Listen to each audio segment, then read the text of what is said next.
नमस्कार विद्यार्थी मित्रांनो, मी अक्षय बाबर अक्षय सर्स अकॅडमी या युट्यूब चॅनलवर तुमचं स्वागत करतो. मित्रांनो, सध्या महाराष्ट्रामध्ये महाराष्ट्र पोलीस भरतीचा खूप जास्त बोलबाला आहे. मग आपण सुद्धा मागं का राहायचं? आपण सुद्धा वातावरण गरम आहे तर हातोडा मारलाच पाहिजे आणि हा हातोडा मारत असताना आपल्याला 4 सब्जेक्ट आहेत. या 4 विषयांमध्ये आपल्याला गणित, बुद्धिमत्ता, मराठी, जीके, जीएस हे 4 विषय प्रत्येकी 25-25 मार्कांना आहेत. त्यापैकी एक विषय म्हणजे गणित. आज या गणित विषयाचा आपल्याला नेमका अभ्यासक्रम कसा असणार आहे, ह्या अभ्यासाचं आपण योग्य नियोजन कसं करायला पाहिजे, ह्या सर्व गोष्टी आज आपण बघणार आहोत. त्यामुळे हा जो काही 40 ते 45 मिनिटांचा व्हिडिओ असणार आहे, तो व्हिडिओ तुम्ही सुरुवातीपासून शेवटपर्यंत व्यवस्थित बघा, जेणेकरून तुम्हाला 100% यातून भरपूर जास्त गोष्टी शिकायला मिळणार आहेत. नेमका अभ्यास कसा करायचा, तर चला मग बघूयात. महाराष्ट्र पोलीस भरतीची तयारी करत असताना जर तुम्हाला 25 पैकी 25 मार्क गणितात मिळवायचे असेल तर हा व्हिडिओ नक्की बघा. तसंच बुद्धिमत्ताचा सुद्धा आपण नेमका अभ्यास कसा केला पाहिजे ह्यावर सुद्धा मी आपल्या ह्याच युट्यूब चॅनलवर एक व्हिडिओ अपलोड केलेला आहे, तो सुद्धा तुम्ही ह्या युट्यूब चॅनलवर जाऊन बघू शकतात. चला तर मित्रांनो, जर तुम्हाला महाराष्ट्र पोलीस भरतीची बॅच विकत घ्यायची आहे ज्यामध्ये पूर्ण गणित आणि बुद्धिमत्ता हा विषय मी स्वतः अक्षय बाबर यांनी शिकवलेला आहे, ज्याची फी मी 1199 रुपये ठेवणार आहे. पण पहिल्या 100 विद्यार्थ्यांसाठी 50% सूट आहे, म्हणजे सध्या फक्त 599 रुपये फी आहे. या बॅचची वैशिष्ट्य म्हणजे पूर्ण गणित बुद्धिमत्ता मी स्वतः शिकवणार आहे. पीडीएफ स्वरूपात तुम्हाला नोट सुद्धा देणार आहे. अनलिमिटेड व्ह्यूज असणार आहे, म्हणजेच एक व्हिडिओ तुम्ही कितीही वेळा बघू शकतात. त्यानंतर बेसिक पासून ऍडव्हान्स पर्यंत तुम्हाला मार्गदर्शन असणार आहे. ह्या बॅचची जी व्हॅलिडिटी म्हणजे वैधता असणार आहे ती 12 महिने असणार, म्हणजेच 1 वर्षासाठी असणार आहेत. तसंच ह्या बॅच मध्ये मी एवढंच शिकवणार आणि संपवणार, बॅच संपली असं काहीही होणार नाही. तर ह्या बॅच मध्ये मागील वर्षी आयोगानं विचारलेले प्रश्न सुद्धा मी घेणार आहे. तसंच परीक्षा जसजशी जवळ येईल तसं मी तुमचे उजळणी सेशन सुद्धा घेणार आहे मित्रांनो. त्यामुळं तुम्हाला सुरुवातीपासून ते शेवटपर्यंत माझी साथ लाभणार आहे गणित आणि बुद्धिमत्ता ह्या विषयामध्ये. 50 पैकी 50 मार्क आपण डंके की चोट पे घेणार आहोत. ते कसं घ्यायचं, काय घ्यायचं, त्यासाठी लवकरात लवकर बॅच जॉईन करा. ऍप साठी तुम्हाला डिस्क्रिप्शन मध्ये लिंक दिलेली आहे, तिथं जाऊन तुम्ही आपला ऍप डाउनलोड करू शकतात. तरी काही डाऊट आला असेल तर हा माझा कॉन्टॅक्ट नंबर आहे 8149175433. ह्या नंबरवर तुम्ही मला कधीही कॉन्टॅक्ट करून अधिक माहिती विचारू शकतात. चला तर मग महाराष्ट्र पोलीस भरती अंकगणित अभ्यासाचं योग्य नियोजन आपण कसं केलं पाहिजे त्याला आपण आता सुरुवात करणार आहोत. मित्रांनो, सगळ्यात आधी एक गोष्ट समजून घ्या. अभ्यासाची गणिताची तयारी करत असताना 1 ते 30 पर्यंत तुम्हाला पाढे पाठ असणं गरजेचं. आता तुमच्या मनातील, गुरुजी आमचं आता जवळपास आम्ही 12वी पास झालेलो आहे, 18 वर्षांमध्ये आम्हाला 1 ते 30 पर्यंत पाढे पाठ नाही झाले आणि अचानक तुम्ही रातोरात पाढे पाठ करून टाका असं म्हणताय, हे कसं शक्य आहे सर? तर मित्रांनो, टेन्शन घ्यायचं नाही. पाढे पाठ केलेच पाहिजे असा काहीही नियम नाही. माझं काय म्हणणं आहे, आता व्यवस्थित समजून घ्या. तुम्हाला 1 ते 10 पर्यंत पाढे हमखास येत असणार हे मी डंके की चोट पे सांगतो. मग सर 11 पासून ते 30 पर्यंतचं काय? थोडासा एक प्रश्न स्वतःच्या मनाला विचारा. तुम्हाला 11चा पाढा सुद्धा येतो. 11 एका 11, 11 दुने 22, 11 साते 77, 11 नव्वे 99, सगळा 11चा पाढा तुम्हाला येतो. 11 सोबतच तुम्हाला 15चाही पाढा येतो, 20चाही पाढा येतो, 25चाही पाढा येतो आणि 30चा पण पाढा येतो. म्हणजे पहिले 10 पर्यंतचे पाढे आणि हे पुढचे 5 असे 15 पाढे तुम्हाला येतात.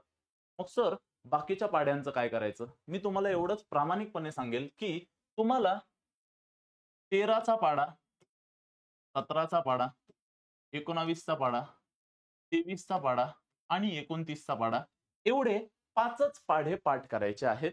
पाढे बनवायला शिकायचे आहेत. ओके. मग गुरुजी त्यासाठी आम्हाला काय करावं लागेल? हे सगळं मी तुमचं बॅच मध्ये करून घेईल. मग आता तुमच्या मनात प्रश्न येईल, सर 1 ते 10 पर्यंत पाढे पाठ आहे, 11, 15, 20, 25, 30 हे सुद्धा पाढे पाठ आहे आणि तुम्ही म्हणता फक्त एवढेच पाढे पाठ करा.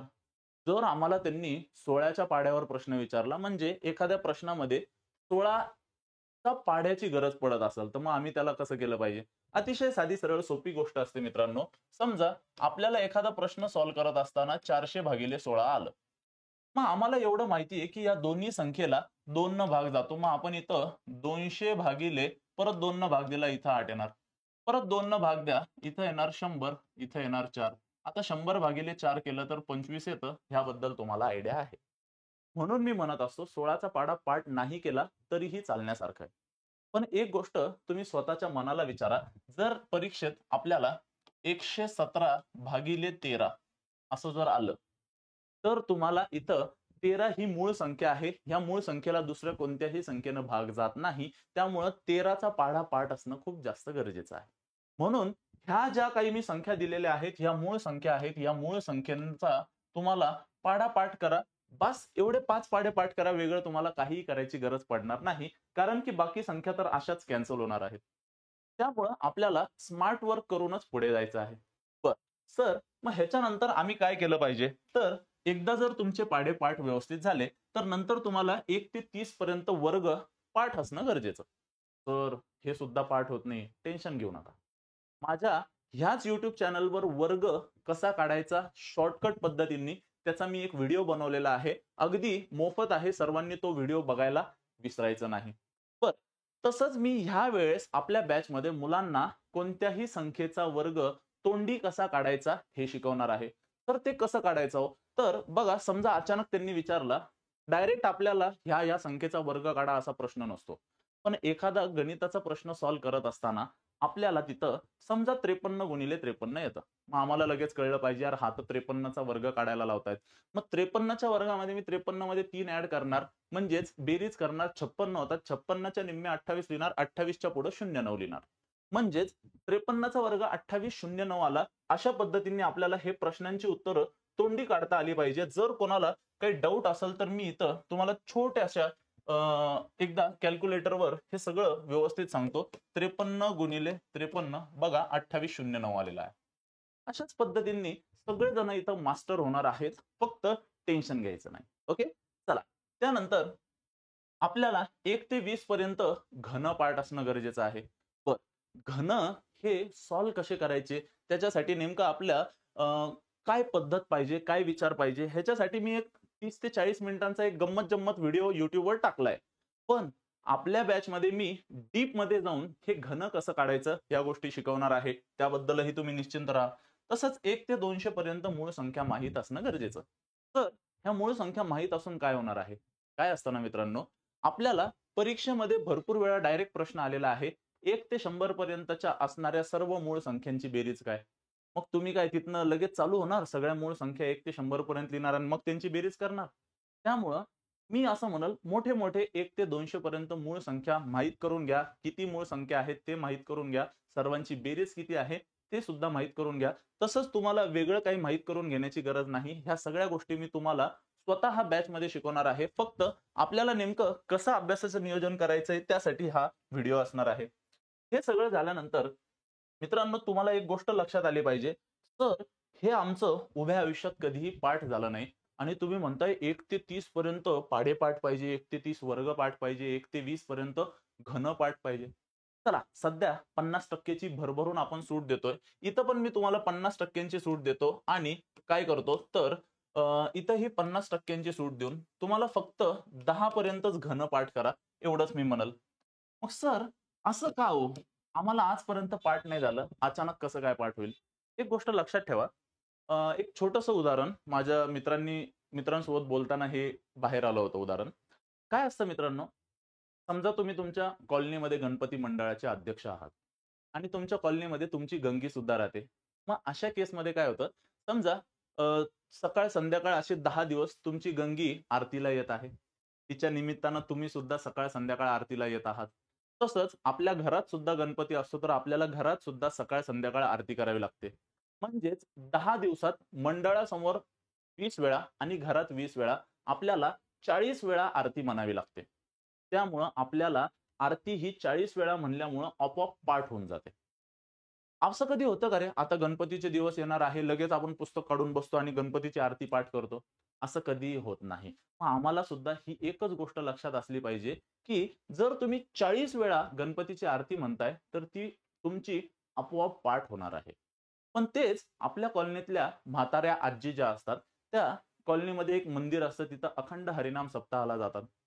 जर त्यांना घरी आल्यानंतर आपण विचारलं, "आजी, तू 4 तास अखंड हरिनाम सप्ताहाला गेली होतीस. मग त्यामध्ये काय-काय सांगितलं?" आजी तुम्हाला 4 ते 5 मिनिटं सांगते, पण त्याच्या व्यतिरिक्त 4 तास आजी सांगू शकत नाही. कारण की आजी फक्त ऐकत असते, बोलत नसते. त्यामुळे आजीला सगळं माहीत नसतं. पण तेच गणपतीची आरती म्हणत असताना आपण ऐकतो सुद्धा आणि स्वतः बोलतो सुद्धा, त्यामुळे ह्या गोष्टी आपल्याला आपोआप पाठ होऊन जातात. मग गुरुजी, एवढ्या सगळ्या प्रकरणात तुम्हाला नेमकं म्हणायचं काय? मला एकच वाक्य तुम्हाला बोलायचंय, की बाळांनो, कोणताही प्रश्न सॉल्व्ह करत असताना आता मी तुम्हाला सुरुवातीपासून शेवटपर्यंत एकदम सोप्या लेवल पासून अवघड लेवल पर्यंत शिकवणार. मग आता ऑनलाईन टीचिंग आहे म्हणल्यावर तुम्ही घरात बसून बेडवर आडवं झोपून कानात हेडफोन टाकून सर किती छान सॉल्व्ह करतात, अरे वा वा वा, असं करायचं नाही. तर स्वतः सुद्धा वही पुस्तक घ्यायचं, वही पेन घ्यायचं आणि सगळ्या गोष्टी प्रॉपर सॉल्व्ह करायच्या.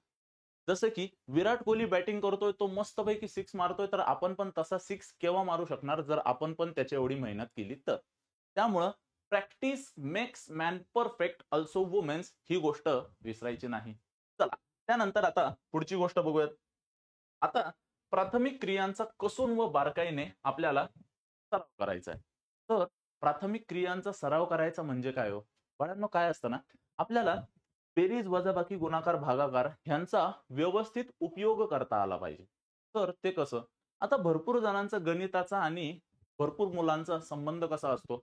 दुकानात गेले, 100 रुपयाची नोट टेकवली, 81 रुपये बिल झालं, मग 100 वजा 81 19 रुपये होतात, 19 रुपये घेऊन यायचे, संपला विषय. भरपूर जणांचा असा व्यवहार असतो. काही जणांचा भागाकार गुणाकारासोबत संबंध सुद्धा येत नाही. मग अशा केसमध्ये आम्हाला एक गोष्ट समजली पाहिजे, ते काय? तर बघा, समजा इथं त्यानं आम्हाला सांगितलंय की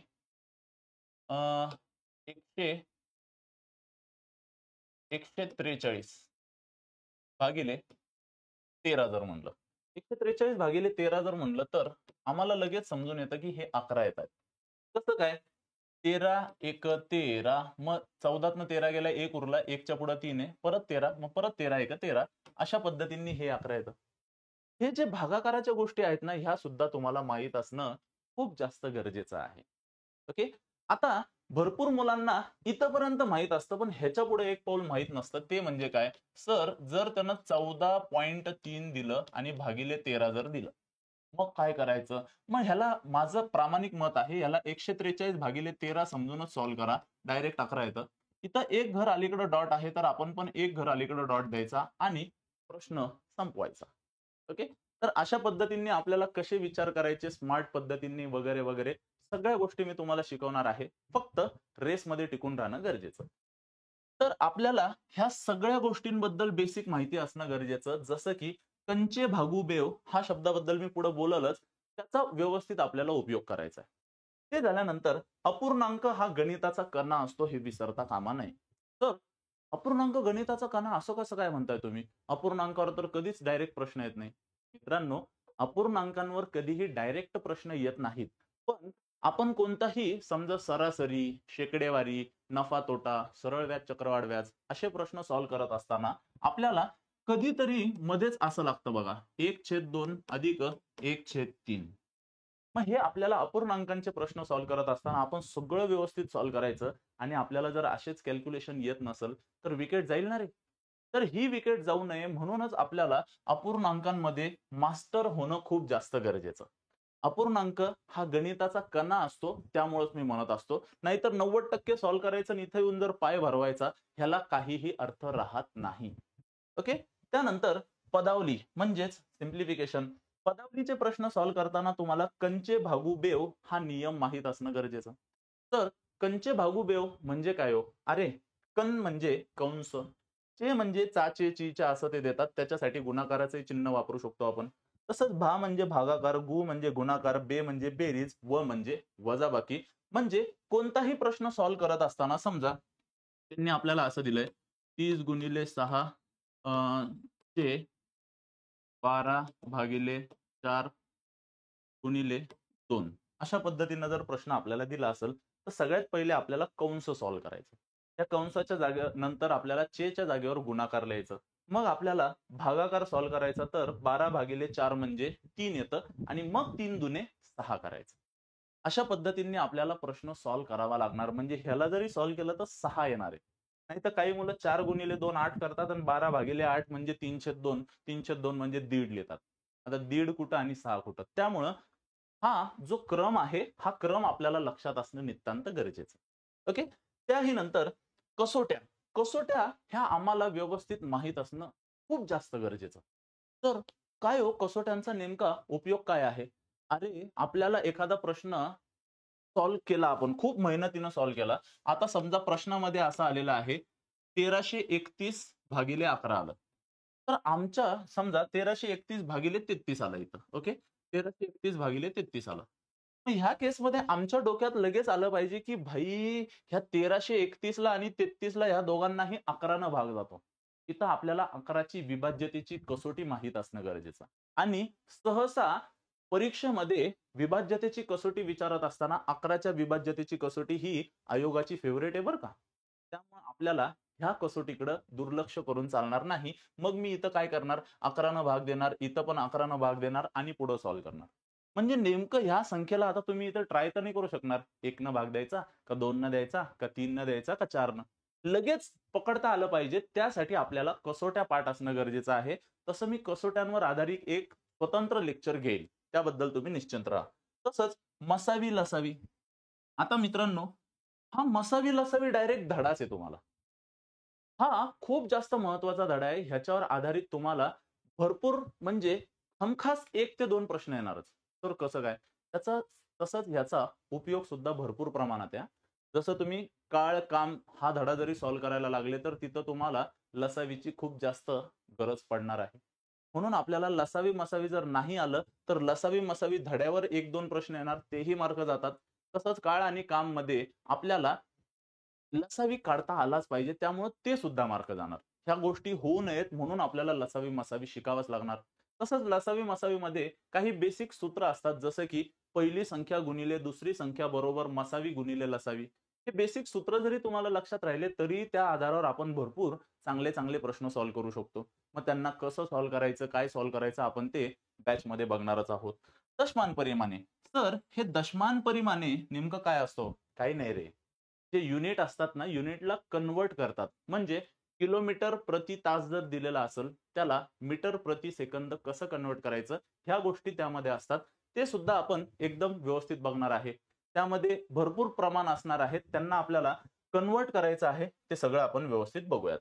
चला, आता कोणताही धडा सॉल्व्ह करत असताना नुसतंच एक मी काय केलं, 10,000 प्रश्नांचं एक पुस्तक आणलं. धाड, धाड, धाड सॉल्व्ह करत गेलो. ह्याला काही अर्थ नाही राहत.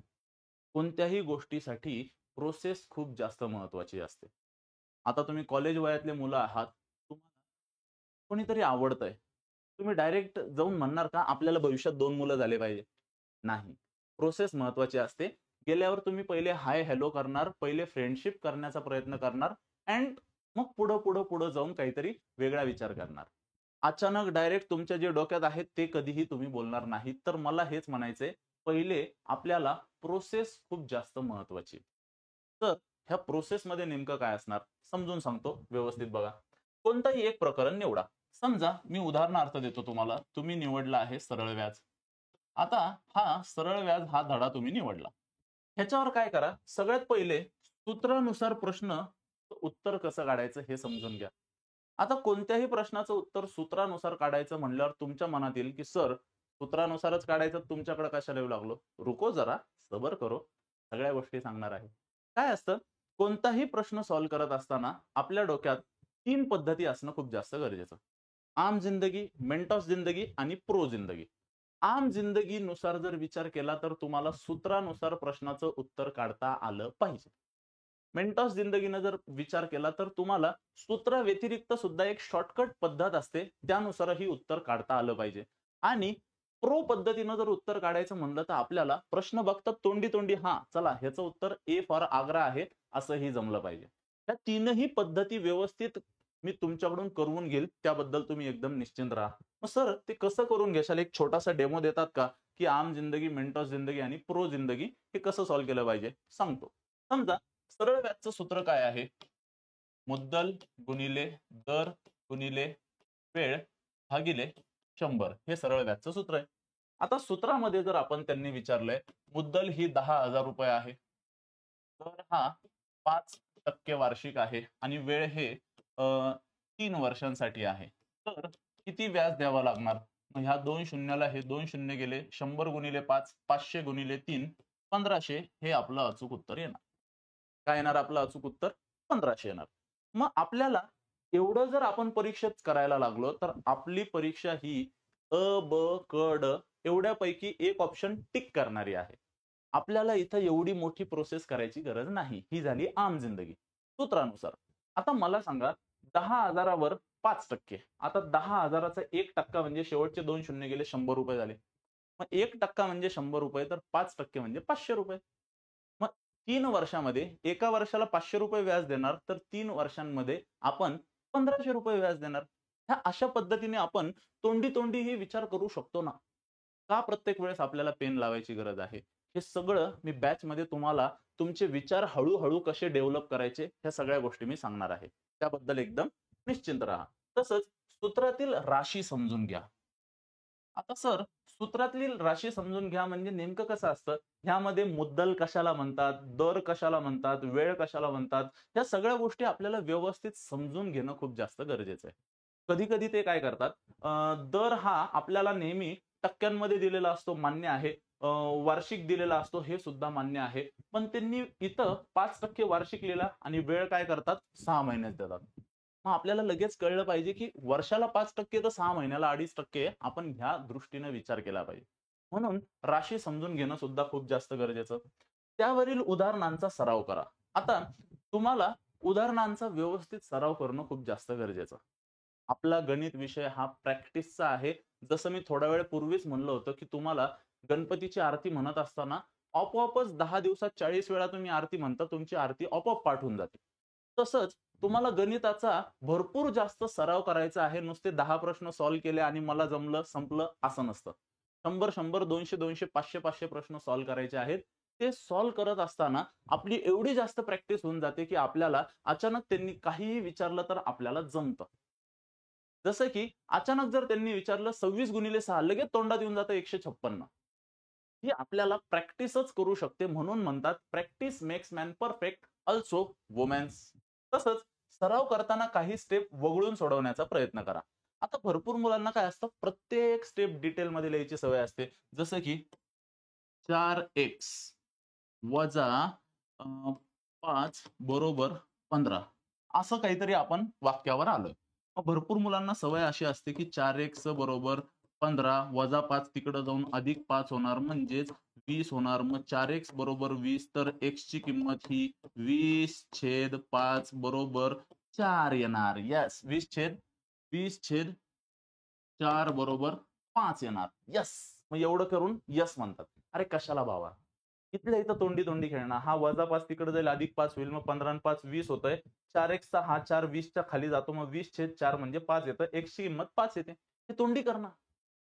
म्हणजे ते वगळून लिहिण्याचा प्रयत्न करा. ह्याच्यामधनं तुम्हाला वेगळे काही मार्क मिळणार नाही. पण हे जर सगळं आपण स्टेप वगळून तोंडी-तोंडी लिहिण्याचा जर प्रयत्न केला तर नक्कीच तुमचे मार्क वाचणार आहे. ह्यामध्ये फायदा हा तुमचा आहे, हे अटळ आहे. तसंच संख्या ज्ञान. आता बघा, हे जे काही मी इथं लिहिलंय ना, हे जे काही इथं लिहिलंय, हे सगळं बेसिक गणित आहे. हे सगळं काय आहे? बेसिक गणित आहे. हे आपल्याला आलंच पाहिजे. म्हणजे तुम्हाला सगळ्या संख्यांबद्दल ज्ञान असणं गरजेचं. मूळ संख्या कोणती, संयुक्त संख्या कोणती, समसंख्या कोणत्या, विषम संख्या कोणत्या, ह्या सगळ्या गोष्टी तुम्हाला माहीत असणं गरजेचं. तसंच मी ह्या सगळ्या बॅचमध्ये तर सांगणार आहेत, पण तुम्हाला हे माहीत असणं गरजेचं. स्थानिक व दर्शनी किंमत जसं की त्यानं आपल्याला दिलंय 786, 143 असं दिलंय. मग ह्यामध्ये 4 ची किंमत काय? तर 4 ची किंमत ही 2 नंबरवर आहे म्हणल्यावर दशक स्थानी येतं 4 ची किंमत 40. 6 ची किंमत ही 6000 अशी आहे. मग ही यांची स्थानिक व दर्शनी किंमत माहीत असणं गरजेचं. तसंच कसोट्या. थोड्या वेळ आधीच मी कसोट्यांबद्दल बोललो होतो. तुम्हाला कसोट्या कशा सॉल्व्ह करायच्या, काय करायच्या हे बोललोय. तसंच अपूर्णांकां हा गणिताचा कणा असतो, मी हे आधी सुद्धा बोललोय. तर अपूर्णांकांना एकदम सोपं असतं. साध्या सरळ पद्धतीने मी कसं सॉल्व्ह करायचं हे तुम्हाला बॅचमध्ये सांगेलच. नंतर पदावलीसाठी तुम्हाला कंचे, भागुबेव ह्या गोष्टी व्यवस्थित आल्या पाहिजे. मसावी लसावी हा स्वतंत्र धडा आहेच. सरासरी हा सुद्धा स्वतंत्र धडा आहे. ह्या सरासरी धड्यासाठी आपण पार्टीवाली मेथड वापरणार आहोत. जसं की समजा आपण हॉटेलमध्ये गेलो. हॉटेलमध्ये गेल्यावर 4 मित्र गेले. समजा 4 मुली गेल्या आणि ₹400 बिल झालं. तर मग प्रत्येक जण काय करतं, "ए बाई हे माझे 100 धर, हे माझे 100 धर, हे माझे 100 धर." अशा पद्धतीने असतं. पण मुलं काय करतात, पहिला मुलगा म्हणतोय माझ्याकडे 70 रुपये धरायचे तर धर, नाही तर हे पण नाही देत. दुसरा मुलगा म्हणतो माझ्याकडे 120 रुपये, तिसरा मुलगा म्हणतो माझ्याकडे 50 रुपये. मग चौथ्या मुलाला किती टाकावे लागणार? मग 4 मुलं आहेत, चौघांच्या वाट्याला किती रुपये आलेले आहेत? तर चौघांच्या वाट्याला एकूण बिल 400 रुपये. मग 400 भागिले 4 म्हणजे 100 रुपये प्रत्येकी येतात. मग त्या 100 रुपये प्रत्येकी एकाला येत असताना पहिल्यानं 30 रुपये कमी दिले, दुसऱ्यानं 20 जास्त दिले म्हणजे 10 रुपये कमीच पडलेत. तिसऱ्यानं 50 रुपये कमी दिले म्हणजेच एकूण 60 रुपये कमी आलेत. त्याला स्वतःचे 100 टाकावे लागणार आणि 60 रुपये ह्या तिघांचे असे 160 रुपये टाकावे लागतील. हे कसं असतं, काय असतं हे मी बॅचमध्ये तुम्हाला व्यवस्थित डीपमध्ये शिकवणार आहे. एकदम हसत खेळत आपली बॅच होणार आहे. मित्रांनो, व्हिडिओला फक्त लाईक आणि तुमच्या आवडीच्या मित्रांना शेअर करायला विसरू नका, कारण की त्यांना सुद्धा मोठं होण्याचा खूप जास्त अधिकार आहे. ओके, प्रत्येकाने व्हिडिओला लाईक करत राहायचं आहे. नंतर श्रेणी, दशमान परिमाणे, वर्ग, घन, घातांक ह्या सगळ्या गोष्टी आपल्या क्लासमध्ये होतीलच. बर, नंतर जर आपण व्यवस्थित बघितलं तर हे बघा, हा जो बेसिक गणित आहे हा पहिला प्रकार मी म्हणेल. आता दुसरा प्रकार म्हणजे शेकडेवारीवर आधारित प्रश्न. मित्रांनो, हा धडा खूप महत्वाचा आहे, खूप जास्त महत्वाचा. ओके, खूप जास्त महत्वाचा हा धडा आहे. जर हा धडा तुम्हाला आला तर पूर्ण शेकडेवारी आलं, अन्यथा शेकडेवारीला लागला चुना. अन्यथा ह्या पुढच्याच सूट, कमिशन, दलाली, सरळ व्याज, चक्रवाढ व्याज, नफा तोटा सगळ्या धड्यांना चुना लागायला वेळ लागणार नाही. मग गुरुजी नेमकं काय कसं प्रकरण आहे? मित्रांनो, काय आहे ना, शेकडेवारीमध्ये सगळा खेळ टक्क्यांचा आहे. जर हे टक्के व्यवस्थित काढता आले तर नफा तोटामध्ये फायदा होणार.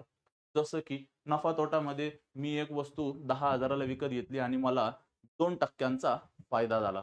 मग 10,000चे शेवटचे 2 शून्य गेले, 1% म्हणजे 100 रुपये. मग 2% म्हणजे 200 रुपये.